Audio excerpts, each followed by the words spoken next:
is Shawn from WOD, and I'm with Chris Masters, the Masterpiece.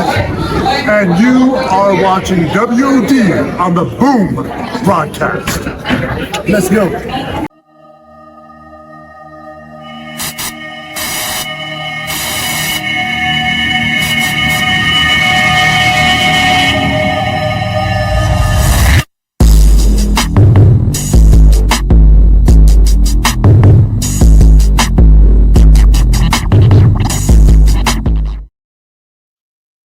Thank you, everybody, for tuning to WOD right here on the Boom Broadcasting. If you want to be a champion like your boy with the 2 belts, the Fantasy Football League belt and the 10 pounds of gold, then that's right, you are listening to the right show on Saturday, right before Night of Champions kicks off on Boom Broadcasting and Night of Champions on ESPN. It's my favorite time of the year. Mania season is over. We're on the verge to SummerSlam, one of my favorite premium live events on WWE Broadcasting. But there's always a roadblock, a stumbling block, a hiccup before we get to SummerSlam, and it is my favorite one of all of them. A lot of people like the Hell in the Cell. Mine's, a lot of people like Elimination Chamber. Mine's is the King of the Ring. And why? Because I remember back in 93, 94, 91, say that backwards, 91, 93, 94, King of the Ring was good. And then it fell off in 95, but it came back in 96 and 97. But I remember when I first started watching the King of the Ring tournament, Bret the Hitman Hart won it back-to-back in 91 and 93. That's when the tournament was its own premium live event.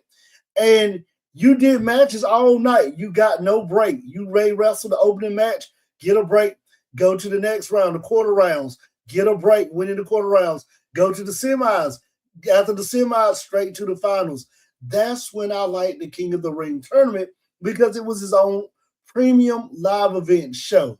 Now they have changed it up because the first round and the quarters and the semis are now handled on WWE live screen TV, Monday Night Raw, also Friday Night SmackDown.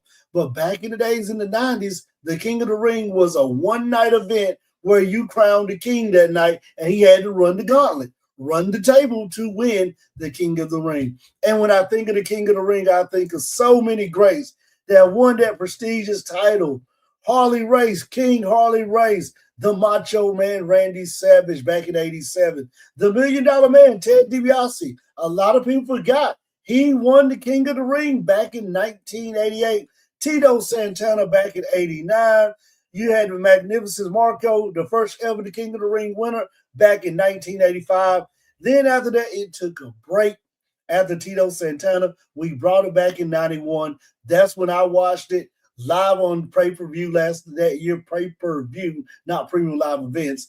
Bret the Hitman Hart won it. Then he ran it back again in 93 and won it. Then I watched it again in 94 when the Black Heart, the King of Hearts, Owen Hart won it. And the list goes on because, 95, we fell off King Mabel. Nobody really liked King Mabel. But 96 was the birth of Austin 316 that happened at the King of the Ring. Stone Cold Steve Austin ran the gauntlet that night, and that was the birth of Austin 316, a night that nobody will never forget back in 96. And you had a lot of good winners. Triple H has won it. Ken Shamrock won it. Mr. Ass, Billy Gunn, Kurt Angle, Edge, Brock Lesnar, King Booker. That was one of my favorite ones when Booker won it back in 2006 in Phoenix, Arizona. William Regal, Sheamus, Bad News Barrett, Baron Corbin, Xavier Woods, Gunther, and last but not least, Cody Rhodes, the recent King of the Ring winner. So I really like King of the Ring. And then when you're in the company of the ones who won it, let's look and see how many people have gone on to win single titles. Cody, he's a champ. Gunther, longest reigning IC champ, good reign as the World Heavyweight champ, still in that title. Xavier Woods, most tag team championships held by one individual. Xavier Woods, Baron Corbin, a former IC champ, a former NXT tag champ. Bad News Barrett, a former IC champ. Sheamus, a Grand Slam champ. William Regal, another one of those guys, European IC champ that he's won. King Booker, a Grand Slam champ. Brock Lesnar, Grand Slam. Edge, Kurt Angle, Mr. Ass, Billy Gunn, all of those guys have gone on to either become Grand Slam champs or one away from becoming a Grand Slam champ. If you're Mr. Ass, Billy Gunn, Ken Shamrock, another one of those great mid-card guys, won the IC title a bunch of times. Triple H, Hall of Famer, Grand Slam, Stone Cold, Hall of Famer. Mabel's about one of those ones that won it, had a World Heavyweight title run, just wasn't good. Owen Hart, legend by his all himself, should be a Hall of Famer. We own the reason why he's not. Bret the Hitman Hart, Hall of Famer. Tito, the $1 Million Man, Macho Man, Harley Race, and the Magnificent Marco, all of those guys going on to win mid-card titles, tag titles, or heavyweight championships. That's why I like the King of the Ring, because it establishes you to say you are the best at what you do. So now, let's look at some picks on the King of the Ring Night of Champions night right here. Our first match, U.S. title, not knowing if it's going this order, just going to round robin them out. U.S. title ladies match, Tiffany Stratton, the champ, versus Jade Cargill. Jade lost the women's title at Mania to Rhea Ripley. I did not see Jade losing. I thought they wanted Jade to have a little bit longer run with that title. But plans change and you couldn't stop Mommy because Mommy is always on top. Now Jade drops down to a mid-card. Remember back in AEW when Jade was the TNT champ or TBS champ, whichever that title was called for the ladies on AEW? She had a pretty good run as a mid-card. Then they kind of moved her up to the heavyweight card, being the heavyweight champ of AEW. Same thing. Started hot, won tag titles, made her individual women's heavyweight champ. Now you bring her back to that mid card where she can get some more miles on the ring. More miles with doing more house shows. More miles with doing more TV matches. That's what makes you better in this profession. Jade Cargill beats Tiffany Stratton for the U.S. women's title. Then we go to Braun Breaker versus Seth Rollins, a steel cage match. If you know, Seth Rollins beat Braun Breaker a few weeks ago on Raw. I was standing there like, what? As much as I wanted Seth to win, I really thought this was Braun Breaker's come out night to really get a good win on WWE programming TV. Unfortunately, that didn't happen. Seth loses to Braun Breaker in the steel cage match. Braun Breaker wins that match. Now, our U.S. title match, remember Ricky Saints, hit the pose, had to end up beating Carmelo Hayes to get this U.S. title match. If Trick Willie Williams with those lemon pepper steppers stepping into your town was still not the hottest commodity in WWE behind Danhausen, you've been cursed for watching this show, then I would say it will be Ricky Saints' night because we need more heel champs. I don't see them taking the belt off Trick just yet. He's just getting started. He's finding his footing. He went from a heel that has gotten over as a face, so he's playing that role as a face. He's done everything right. Even though they tried to make him a heel, he still shined as a face. Trick Willie Williams retains that U.S. title. Now leading us down to the top last three matches of the night. We're going to go with the triple threat match. Cody Rhodes, the champ, the WWE Undisputed Champ, versus Gunther versus Sami Zayn. This is a hard one because this is one of those matches I just don't know who's going to win it. And as bad if it's in Saudi Arabia, I want Sami to win that title so the crowd can go wild. I don't think we're going to pull the trigger yet. I think they're going to tease it. You're going to feel it. You're going to see it, but it just doesn't happen. Cody should retain this match. Sami time is coming, 2027. I just don't think not right now. And if it happened right now, I wouldn't be upset because I think Sami is really getting this thing over the last real good guy.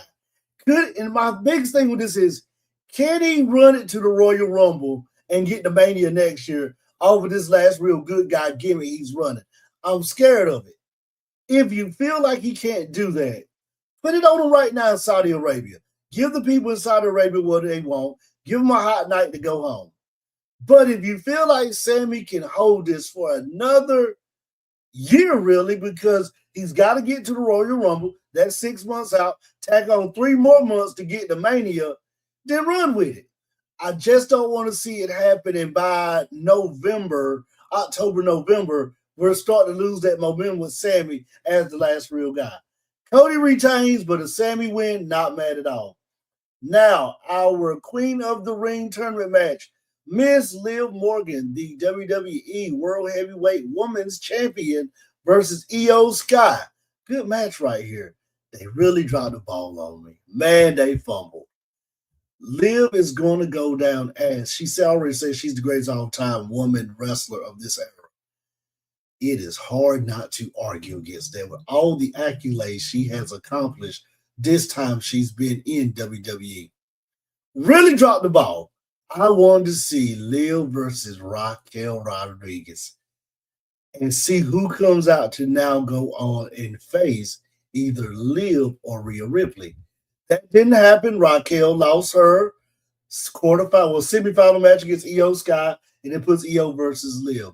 I don't see a reason why Liv does not lose this match. Liv wins this match because she is getting built to be the greatest of all time women's wrestler in this era right here. This is Liv to win. Another accolade for Liv Morgan to add to that trophy case, if you look at mine, of what she has at home above the fireplace. Now to the men's King of the Ring match, Jey Uso versus the ruler, Obafemi. And the King of the Ring men's tournament match, another good match right here. This is a hard one because you know what? As bad as I want to see Jay win this, because I think you don't want Oba and Roman right now. You don't. I don't want Oba and Roman at SummerSlam. I think Roman needs to go on a little bit longer run with this title. Making him now lose to Oba at SummerSlam, tarnish all the work that Rollins and Punk and Gunther done, and even Jey Uso for this title. Now you got on a guy who can draw crowds. He can bring a house. Yes, Oba can do that, but not right now. Jey Uso for the upset win. And here's how it happens. Jacob Fatu interferes so that Jimmy and Jay stay a face, but Jacob can play that heel face role in the bloodline. He helps the one that he talks about the most every Monday night win the King of the Ring. Jay begins his path to SummerSlam to fight Cody Rhodes. Jey Uso for the win. This will not hurt Oba. You just said, well, Oba just lost to Brock Lesnar over that Clash of Italy. This does not hurt Oba because Oba has won a bunch of matches since that loss. Jey Uso for the upset win with outside interference by the Samoan werewolf, Jacob Fatu. Those are my picks right there for King of the Ring, Night of Champions. Make sure you drop your picks in the comment box. Hit me up on Grit and Grind Podcast and see on Instagram to share your picks or any other platform right here. Hit me up on the Boom Broadcasting Facebook page. Drop your picks up there. Till next week, we'll see you right here. It's WOD. It's Night of Champions. I'm a fantasy football champ. I got the 10 pounds of gold. Some already got my Night of Champions ready. My belts are ready to defend. So we'll see you at the Night of Champions Premium Live event.